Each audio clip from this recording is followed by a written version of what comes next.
Hey everybody, it's Jim Valentine, and I'm here to review the new Daredevil comic, Daredevil 595, Mayor Fisk Part 1.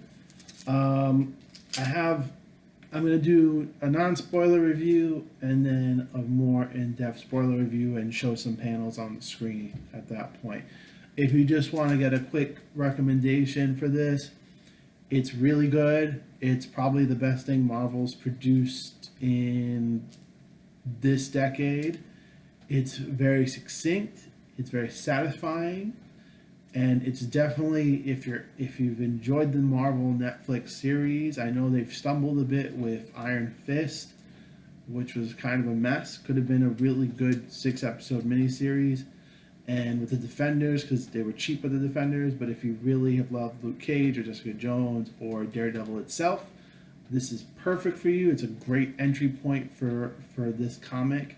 You don't have to know what's going on in the previous story arc to get into it and enjoy it, so definitely pick this one up. Now, we're going to do a more in-depth spoiler review, story discussion, and some of the things that I found really good in this. So the first thing they do is they bring Daredevil back to New York. So Daredevil's last story arc, he was running around in Asia, trying to help a person that he was mentoring escape the wrath of his clan. So Matt is back in New York. He's just found out that the Kingpin has been elected mayor, and you get this great Times Square panel where we see that Fisk is the new mayor. And it feels very much like the Netflix show. Like, this feels like it could be the first stinger in an episode. Like, have Matt and Foggy discussing how the Kingpin can become mayor. And the great thing about this story is it really feels like a full comic, like a full story. A lot of times, comics are kind of expensive now. They're like $4 to $5 an issue. And you sometimes feel like nothing happened, like you didn't get anything for the story, and that you might as well wait for the trade paperback if they're going to stifle you with only 10 pages worth of info, right? So this feels like a story. Like, this feels like there's a beginning. We find out that Fisk is mayor. We find out that he's going around talking to different people, trying to figure something out. He also has an assistant who kind of makes the case that Fisk winning is not improbable or just Russia or just a manipulation of the voting machines. Like, people are kind of sick of superheroes. And it's great because, the lazy thing to do with this story arc would be to make Fisk Trump. Because, it'd be a rich white guy who's fucking people over. And the difference between Fisk and Trump is Fisk actually gives a shit. Like, Fisk really loves the city. And I think that's always been the best way. Like, the way they've done in the Netflix series of making him somebody who believes that he's doing a good thing for using the wrong tools to do the right thing is really exciting as a viewer. Like, Daredevil was a character, I was aware of. And, I've seen some things here and there. And, he obviously guest stars a lot in Spider-Man stories. But he wasn't somebody I was a fan of. But that Netflix series, that first season, was the most perfect accumulation of vigilante justice TV. All right. So we have him in the classic red costume, and it looks really good. The artwork is really nice. It's kind of like a Frank Miller style. He gets captured by these police that are working with Fisk.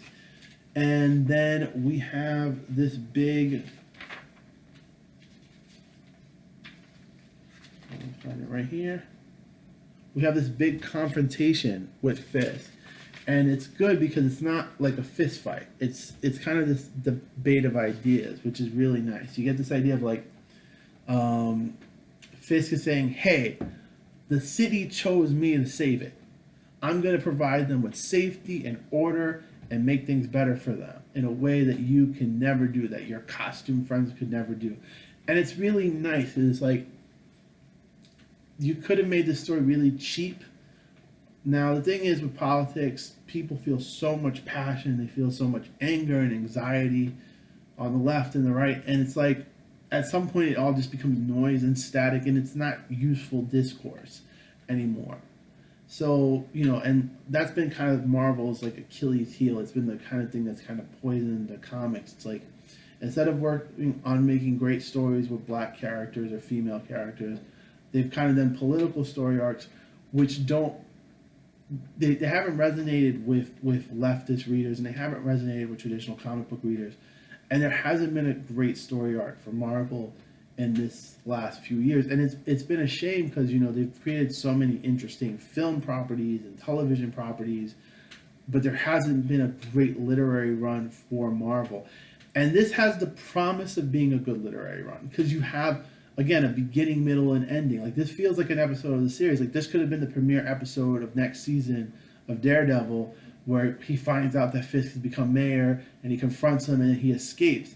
And that's great. And it's like, that's kind of where comics should go. Like, you should be able to buy an issue and feel like you got a full setting. Even if there's stuff that happened before and there's stuff that's coming up after, you should be able to read an issue and be like, not feel like you have to read 10 issues of this thing to make it a story. So again, this is a highly recommend. This is a great issue. If you're looking for entry part into Marvel Comics, this is really it. So take care. Peace.